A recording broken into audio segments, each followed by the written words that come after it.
Welcome to another episode of the Agronomy Highlights podcast. I'm your host, Ryan Spellman, and I'm joined here with my wonderful co-host, Dwane Miller. Now, believe it or not, we are already nearing the end of October. And here in Pennsylvania, that means that most of our soybean acreage is off, and our corn is kind of, at least in my area, we're about 50% harvested at this point. Now, following these harvests, it's pretty common for folks in my area to plant wheat. So we've been planting wheat anywhere from October 1st through mid-November. So we figured this would be a great time to talk about some concepts of fertility for managing a wheat crop. Now, wheat is a pretty unique crop in the fact that it's a winter crop. So we're planting this in the fall and allowing it to get some growth on it before the winter comes, and then the vast majority of its growth occurs in the spring. So this creates some questions for folks that are trying to manage fertility. When do we plan on applying nitrogen, for example? How much nitrogen do we put on in the fall versus the spring? Our P's and K's, can we apply those in the front end, or do we have to wait till the spring? So we're going to kind of answer some of those questions and go over some of the nuance of managing fertility and some other things in wheat today. So we have on a guest from the University of Kentucky. He's a soil nutrient management extension professor, and his name is Dr. Edwin Ritchey. Dr. Ritchey is going to come on and share with us a fall checklist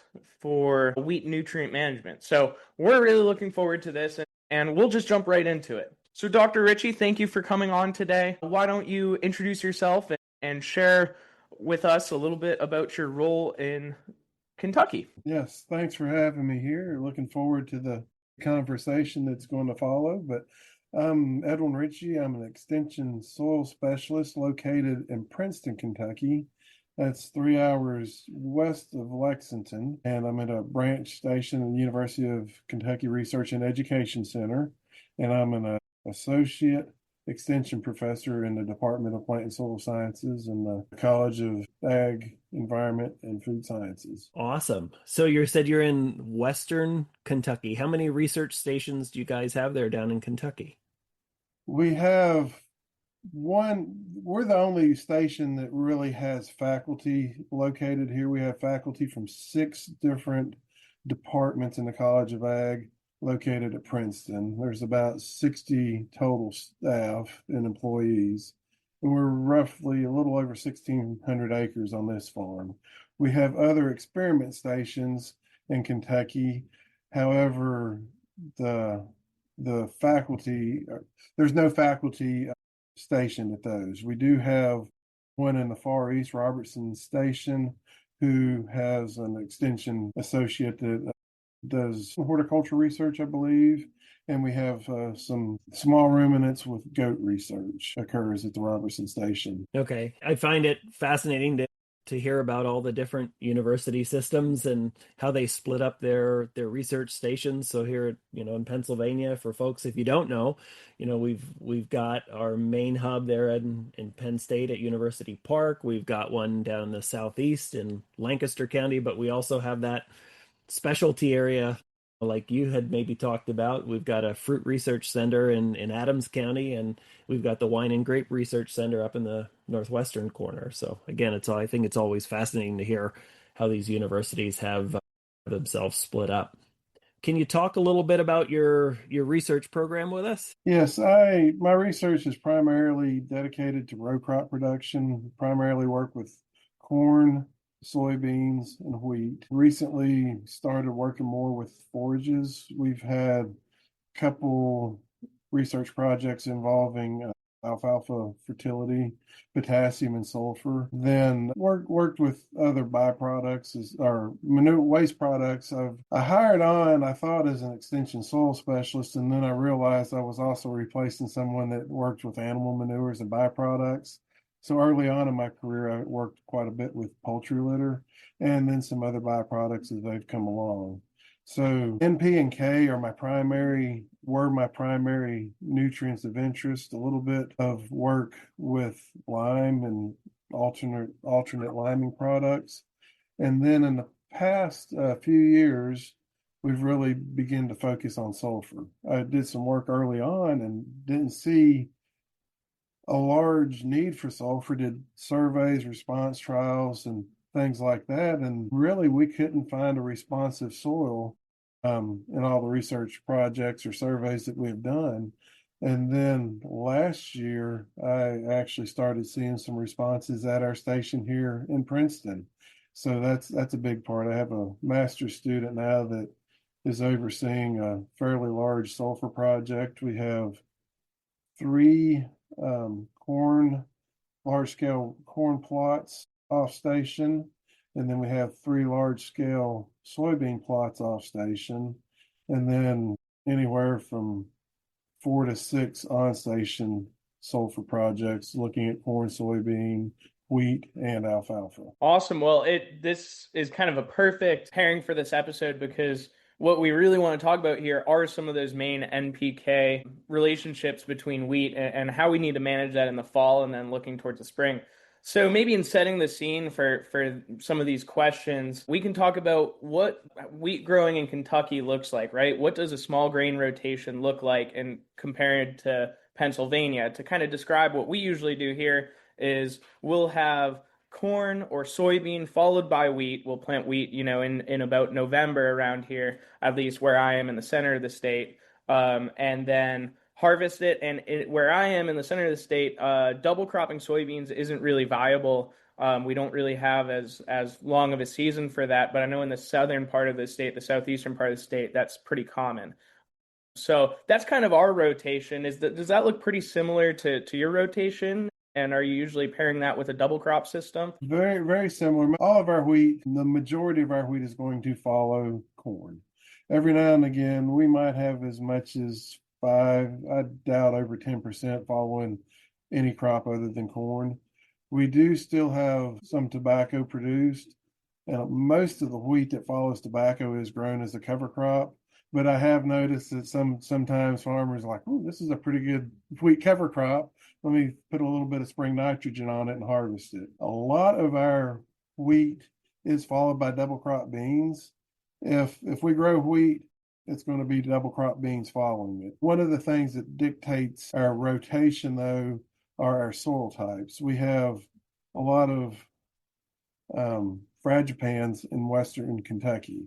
So the frangipan soils, typically they'll be wet in the winter. They run out of water in the fall a lot of times if we don't get adequate rainfall or well distributed rainfall. So a lot of our frangipan soils will be a full season corn, full season beans. When you get away from those and some bottom soils, the rest of the soils typically will be corn, wheat, and then double crop soybeans. And we're a little bit ahead of you right now. Our recommendations are to plant wheat from October 10th to sometime October 30th. So we're in the full throes of wheat planting right now. Yeah, some parts of the state here, we've got a varied climatic conditions here in Pennsylvania and a couple different distinct growing areas and zones, but we're right there with you. And like Ryan said, sometimes we'll follow soybeans with a wheat crop as soon as that combine gets through that field. And the next step is that no-till drill going through, so we can see some of that going in currently as we get through our harvest process. So let's start to talk about some of this fertility management and look at a snapshot at where we are in the fall and some things we need to be thinking about with fertility as far as small grains go. And let's start with the basic building block, pH, and how important. We always stress soil testing. How important is that? And where do we want to set ourselves up for success with when we speak in terms of pH going into the planting season? Okay, well, before you say pH, I want to go back to something you said previous, soil testing. To me, that is the foundation of our fertility program. And unfortunately, not everyone will soil test. So if they can soil test early enough in the fall to get their recommendations back, that's by far the best approach. So as soon as the corn comes off, hopefully they're taking soil samples so they know how much lime, phosphorus, and potassium needs to be added. So to follow up now, to get to your original question, to me, pH is the foundation of any good soil fertility program. If your pH isn't right, you're fighting things, the rest of the way through the season.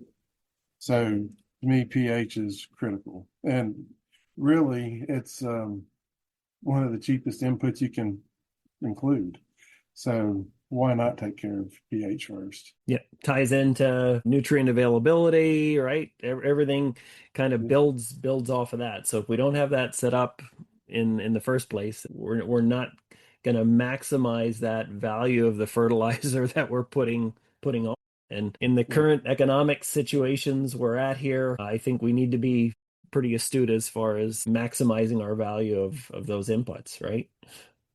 Exactly. And not only does it influence nutrient availability, but root growth and then sometimes herbicide activity. So if you don't think about that, I got my pH is goofy. Well, it might influence some of the herbicides you're using, especially true in corn with the triazines. But we try to stay on top of that, recommend, trying to get it on the fall before if need be. But if you're taking care of your soil fertility in your corn and your soybeans or your pH management, you should be good in the corn. Hopefully, you're not trying to address a pH of 5.6, and I'm planting wheat tomorrow. Right. And that I think that's a great point you just bring up. This is a whole part of a system. And if we're astute as far as what we should be doing, soil testing on a regular basis, that is going to be maintained. It's not something we can snap our fingers and say, all right, we're going to try to correct that problem today and plant tomorrow. Yes, and to me, soil testing is almost one of the cheapest inputs you can include in your system. A lot of our counties actually pay for so many free soil samples. So it's hard to beat free. Yeah, that's pretty great. I know for us it's about $10. So it's still like you're saying. I mean, think of sometimes all of the input costs that you can save just by getting a proper soil test. And I think to your point that if we're managing our pH for our soybean and corn, we should be okay with our wheat. Like, I mean, oftentimes when I'm thinking wheat, we need to be around 6. And if you're growing a double crop soybean, right, you should be shooting for like 6.5 if you can, anyways. So in that case, it pays to do this earlier in the fall for not only the wheat, but also for that soybean coming up. So my next question, would be when we're talking about, let's start with nitrogen management, right? So nitrogen management, we have the wheat's a unique crop, right? Because we're starting this in the fall. We kind of put everything on pause, let it sit through the winter, and then we have the majority of our green up growth and reproductive growth in the spring, right? So that brings in a lot of challenges when it comes to nitrogen management, right? We have this winter period where we might lose some of that nitrogen coming from that first application. So I want to hear from you what your perspective on nitrogen is in wheat. When are the right times to apply? What makes sense to apply in the fall? And what makes sense to do in the spring? Okay, very good question. What we typically recommend is a fall nitrogen application not to be over 30 pounds per acre. And that is with a caveat. That includes if you're putting down your DAP. So make sure you account for the nitrogen in your DAP or MAP. We primarily use DAP in Kentucky, but there is some MAP that goes down on wheat ground. But that 30 pounds, the caveat is if you don't have an exceptional corn yield, if you think you have some residual nitrogen left over, if you didn't have a real wet year, our recommendation might be zero nitrogen or just what you include with your DAP. And we try to do that to avoid pushing that crop too hard before it goes dormant in the winter. If it's too far along, it's more prone to winter kill. So we try to make sure to avoid that scenario. But the other interesting fact, and I'm sure we'll get to that in a minute, but about nitrogen management in wheat, to me, it's one of the few crops that too much nitrogen not only could be an economic waste, but it can be detrimental to wheat growth. If you over fertilize your corn by 20 pounds of nitrogen per acre, you wasted 20 pounds of nitrogen, but it's probably not going to lodge on you or be more prone to cause yield loss. Wheat, on the other hand, if you apply too much nitrogen, you could hurt yourself down the road.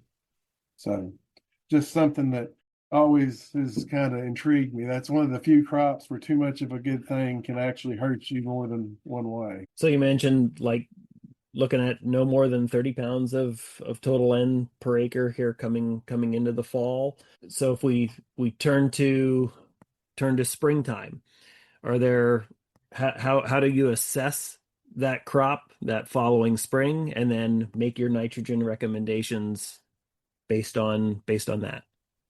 Okay, so I guess I'll back up to starting at planting. What we shoot for is to drop 35 to 40 seeds per square foot. And then when we're doing our evaluation early spring, we're trying to make sure we have at least 25 tillers, viable tillers per square foot.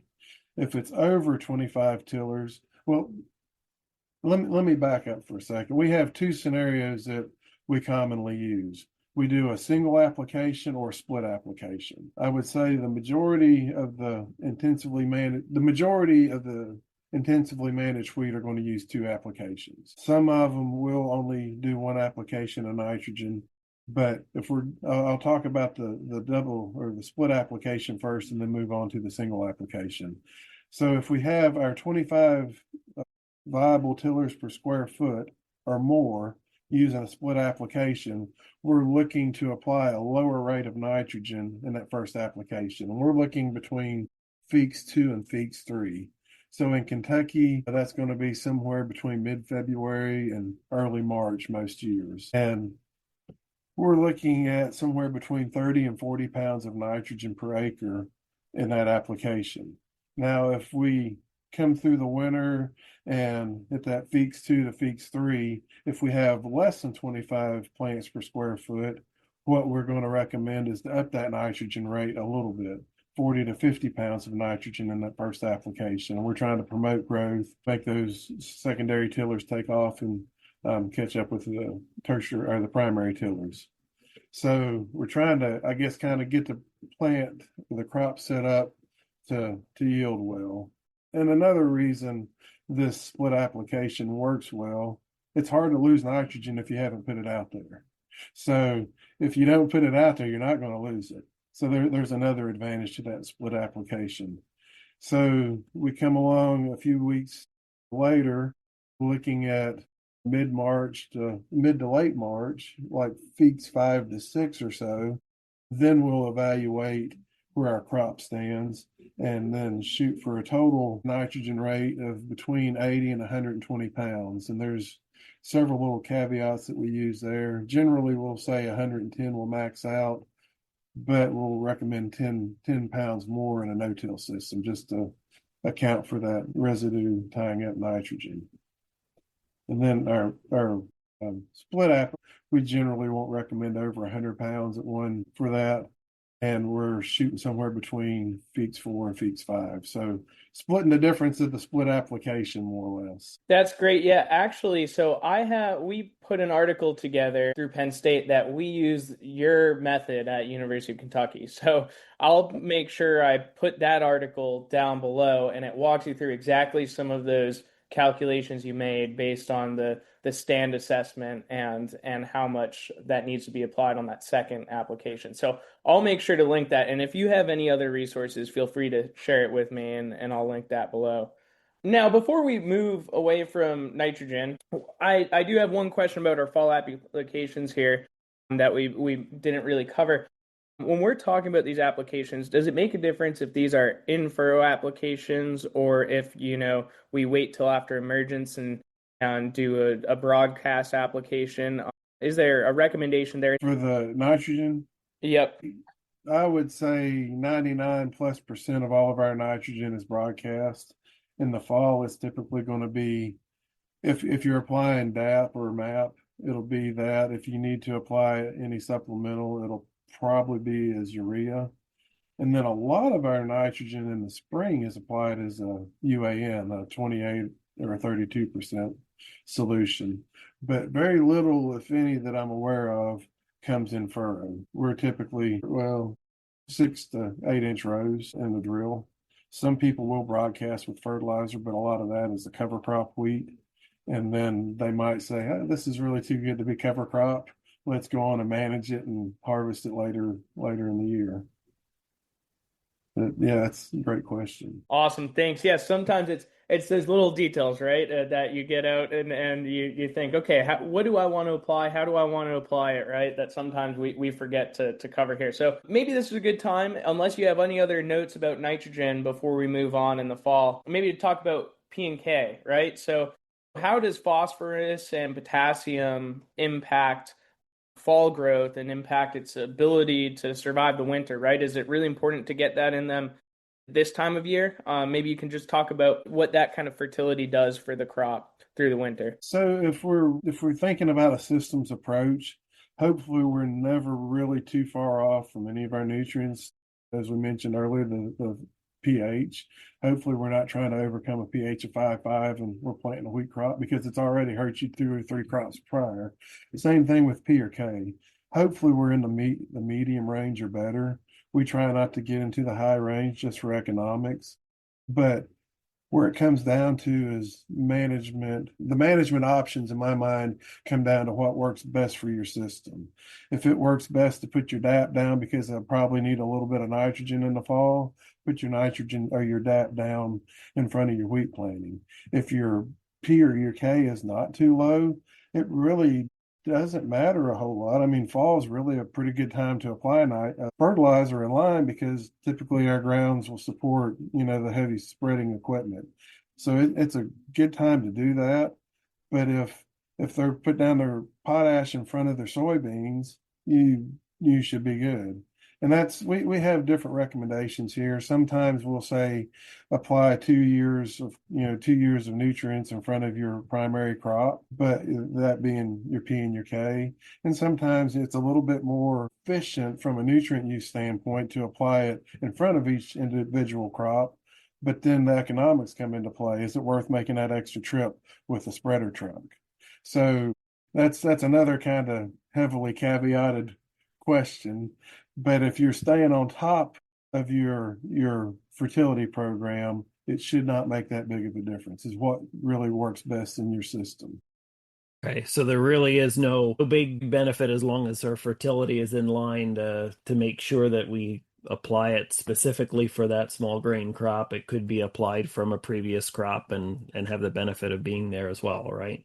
That's what our research has indicated. Yes. Great.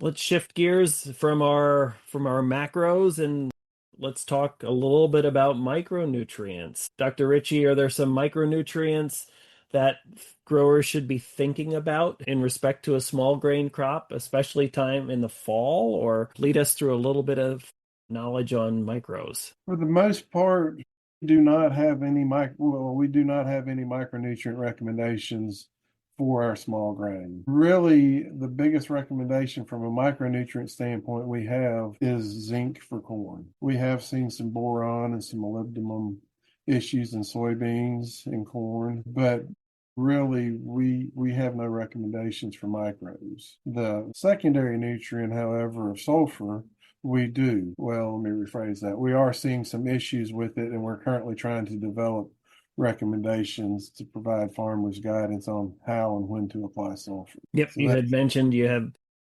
talked about some sulfur response work that you guys have been doing, and I think again this all ties together with if you're paying attention to the whole cropping systems and you see something happening in a corn or a soybean crop, and it can be addressed from a micronutrient issue that usually can take care of the problem. Exactly. I mean, most nutrient issues don't just develop, widespread overnight. It will usually start in a small area of a field. And like for sulfur, one of the areas that we typically recommend to pay attention to are your eroded areas. There's a lot of sulfur contained in the organic matter. So if we have an eroded side slope, that's a great place to monitor your field for sulfur deficiencies. We don't really recommend using tissue sampling to provide nutrient recommendations. However, they're a great tool, a diagnostic tool, or just a monitoring tool. take a tissue sample here and there, or if you see something like that eroded side slope, it's like, it doesn't look quite as well as other. It could be just simply water because it's not able to contain or hold as much water as some of the other areas, but it could be something more. And that's where we try to, that's where we expect, and that's generally where we see our sulfur issues coming in. And like I say, it typically will not just all of a sudden show up and you lost 30 acres of wheat because it took over the whole field. Usually it will express itself somewhere prior to becoming more of an issue. So it always is good to pay attention to your crop. Your crop's going to tell you a lot about what's going on. So I guess a follow-up to that, specifically when we talk about sulfur deficiency, is like you're saying, you're not going to notice it. Maybe you have like patches where you might have a problem, and you'll notice that early spring. Does that become a situation where we take note of that and then we manage it going forward, for that next crop, and hope that we remedy it in time for the next crop of wheat as well? Or is that something that we can tackle in season in the spring? Definitely can tackle it in season in the spring. I started here in 2010. 2011, I started my first research project, was a tissue survey of wheat. And we saw no plants or no fields out of like 40 fields that showed a low sufficiency range for wheat. The following year, we found one. And it was a weird field. It done some dirt work, and they buried brush piles and burned them, and it was a small area. I thought, well, that was probably the answer. Well, looking back at that, knowing what I know now, it might have been more than that. It might have been one of those eroded side slopes that was actually showing it. The research I'm doing now, I'm currently putting the sulfur down in the wheat at first spring application, and it seems to be working well. I actually got a 27 bushel yield increase this year, whereas the previous 10 wheat research trials I've done, I got no yield response. So we're starting to see it. If you're able to, if you know coming out of, say, your corn, hey, I've got a sulfur issue, you can address it in the fall for sure. Hopefully, if you know you have a sulfur issue in the corn before that, you can address that in the spring before you plant your corn. It's an essential nutrient. If you don't need it, you don't need it. But if you do, it could cost considerable yield. It's right now, there's not enough widespread sulfur deficiencies in Kentucky that we actually have university guidance. That's what we're trying to develop with this current research. What's the best way? When do I apply it? All land grants aren't going to say, oh, you should apply 20 pounds whether you need it or not. That's not a bad approach if you're thinking from a farmer standpoint, because, hey, what's this going to cost me? That's $20. That's a cheap input cost for an insurance. But if you're growing 1,000 acres of wheat and you don't need it on that, that's $10,000 that or $20,000 that you spent that you didn't need.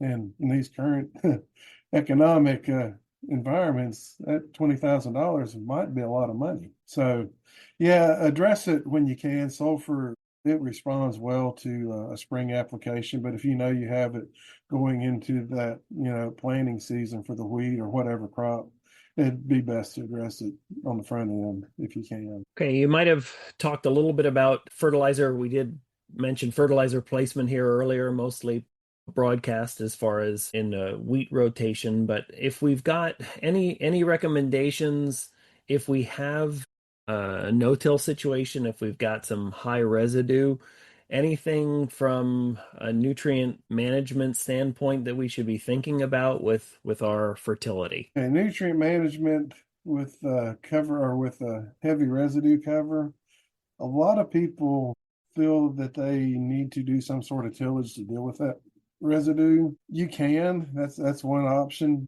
A lot of our fields are not tabletop flat. We have a lot of relief. So when you start running some sort of a minimal tillage tool, you size that residue and you loosen the soil. And then with these more intensive rains that we're getting, and you're on a 7% slope, you can move a lot of soil from the top of that slope to the bottom. And hopefully it doesn't go past that into the water and then go down to, one of your neighbors in Louisiana. So the residue management is something that, we deal with here. We highly recommend no-till wheat if that works for your system. And yeah, you can lose a little bit of your nitrogen. It can be tied up, and we'll catch some years where it's actually warm enough that we promote urea volatilization. But for the most part, volatilization potential is fairly low when we're applying our nitrogen.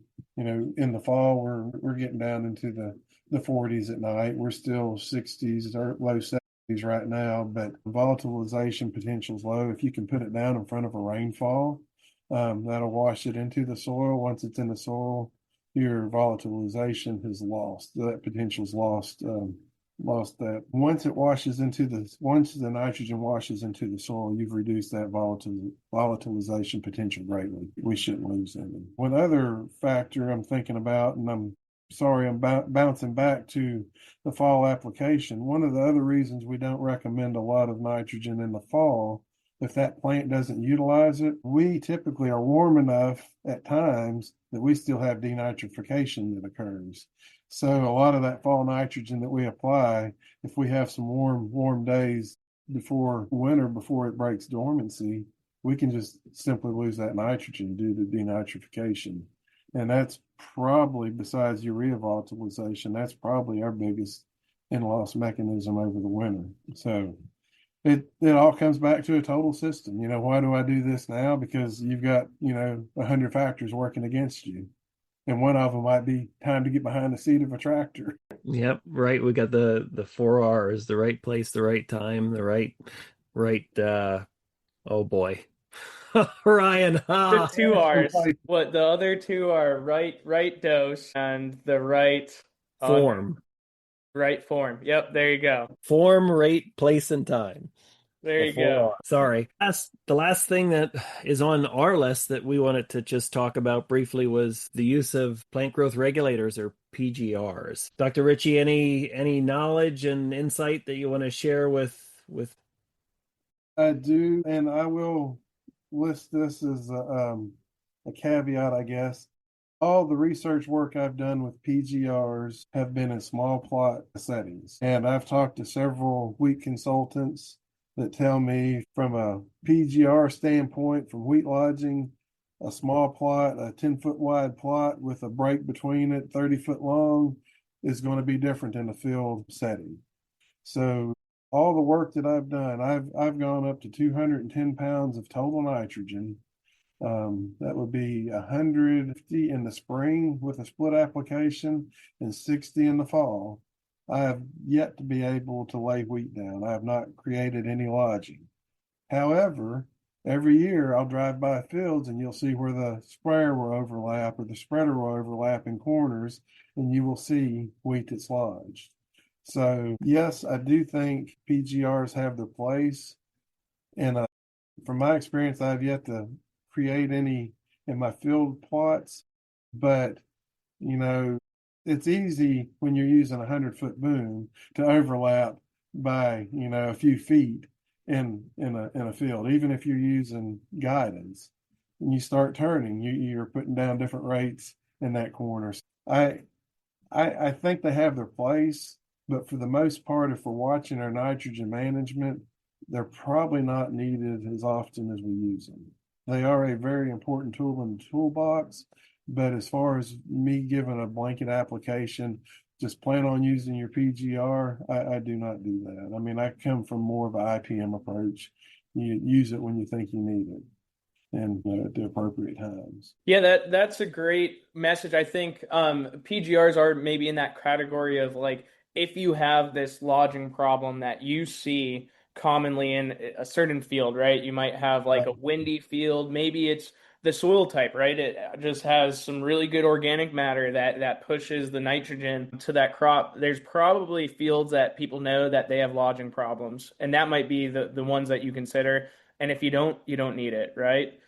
Yes, and I hope I didn't indicate that you can make your decision when you start seeing lodging. And you have to have that decision made well in advance of that. But yes, that's a great point. The field history, and you can tell if it's poison green, going into the seasons, like, ooh, this might be a good candidate for a PGR. If it's, about that's something, hey, maybe I can save a few dollars an acre this year. It's all a total system, as we've been discussing all day. Sure. So I guess if you do have a field that, going into the winter, it's like it's really green lush, you're like, "Oh, this one might be a problem." What's the right timing to use a PGR, right? Is it during green up? Should I wait till later? I will have to check the label. I think it's prior to Feeks 5 or 6. Sounds good. And maybe we'll put down another article about PGR specifically. I know we have some, and if you have any, send them our way.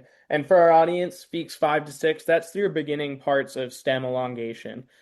So you're done tillering and you're moving into that stem elongation phase, is kind of what we're looking at. So Dr. Ritchie, do you have any? I think we've covered most of the things on our fall wheat checklist. Make sure we have our ducks in a row.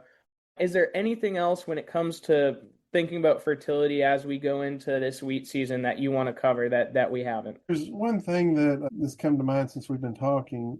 We don't have a lot of producers do it, but it does catch several acres. But it's the use of a green seeker doing NDVI measurements and making our applications based on that NDVI. So Lloyd Murdoch and Greg Schwab worked to develop different algorithms to come up with that.